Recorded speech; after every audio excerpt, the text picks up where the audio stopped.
you got to look below that, because after all, what's growth for? I mean, you know, it's good for the trade, it's good for investment banker and so on. But we're looking at the people, and fast growth is not necessarily good for the people. I mean, it's necessary, but you got to look below that for a social indicator. I mean, I guess that's not. Thank you. I agree very much with Ed. We've got to get a bit more specific than generalised questions about sort of culture and democracy and so on. That's not to deny their importance, they're fundamental. But if we're to be helpful, we've got to get a bit more specific. If you just take the story of the India's demographic change relative to China's, which is fundamental, and I did refer to fertility rates earlier. The question in large measure will be about the skills of that young labour force. Not so much are there jobs, I prefer to switch it to a supply side story. Are there the skills? Now, I've taught I'm an honorary professor of Renmin Dashwe, I've taught in Renda, and I've taught at a number of Indian universities. And the improvement in China's universities over the last 20 years, since I was first, 25 years ago nearly, when I was first teaching there, is remarkable. And you're now seeing in China the emergence of some of the strongest universities in the world, and they'll go on getting stronger. Now there's lots more to do. I don't want to pretend that they're wonderful and perfect, but they've moved very powerfully. India has not. India's universities are a disgrace, it seems to me. You've got lots of wonderfully bright young people going into them, and nothing much happens when they get there. And that, it seems to me, is an area where fundamental reform is necessary, and that's institutional reform, really. You can do that without a lot of public money. You'll need some. On the other hand, education at the lower levels in India is going to depend critically on public resources, and that's why it's so important for India to reform its both its tax and expenditure side, to release more resources for that side. So I think there we can give quite explicit answers to what's necessary in different places. I think trade is largely a matter of choice in both countries. WTO was a vehicle. I don't think it was the fundamental cause. India decided to liberalise its trade, and it, in a period of about 10 years, doubled the export and import ratios to national income. It was a policy choice. China, similarly, it was a policy choice. And WTO facilitated that, helped drive it forward, but I think both countries made the right choice. Corruption, it seems to me, what India and China have shown is that corruption doesn't stop growth, but it probably hinders growth. And one thing where I feel that social stability in China is under threat is through the anger at corruption. We've seen the anger express itself in India very recently. I think the anger is expressing itself in China too. Internet, very important there, of course. So I think rather than hindering growth in a dramatic way, because both countries have grown very rapidly, I think corruption might manifest itself through social instability. All right. Do this again. Quick questions in the audience. Yes, here in front, then CV. Okay, here we go. One. Sorry, all right. Go ahead, please. Quickly. Just 3 quick questions.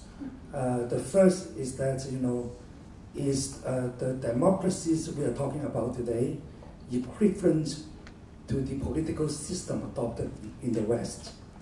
So every country adopt this kind of political system without taking care of their characteristic.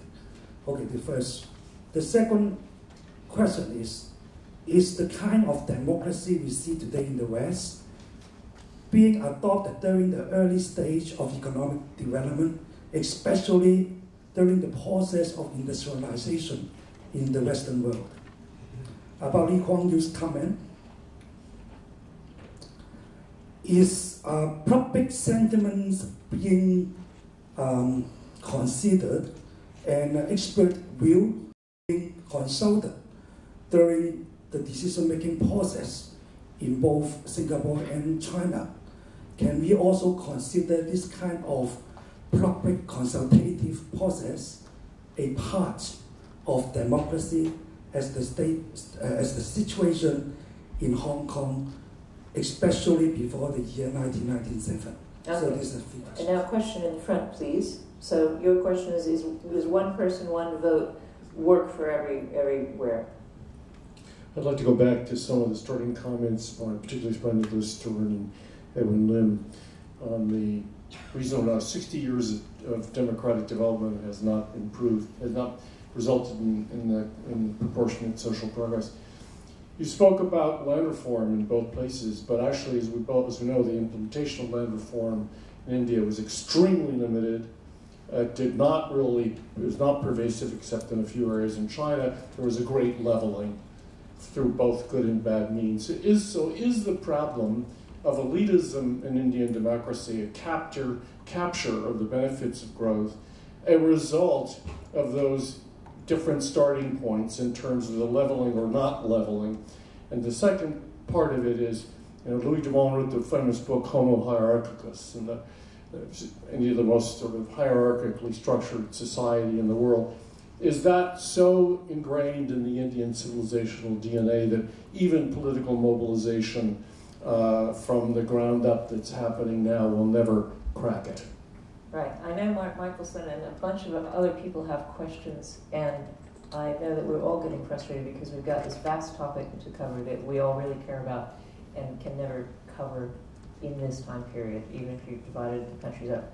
Very quickly, the panelists, last thoughts on any of the questions that have been raised. Yeah, anything? I'll just answer this one question, which covers some of the other questions. Yeah.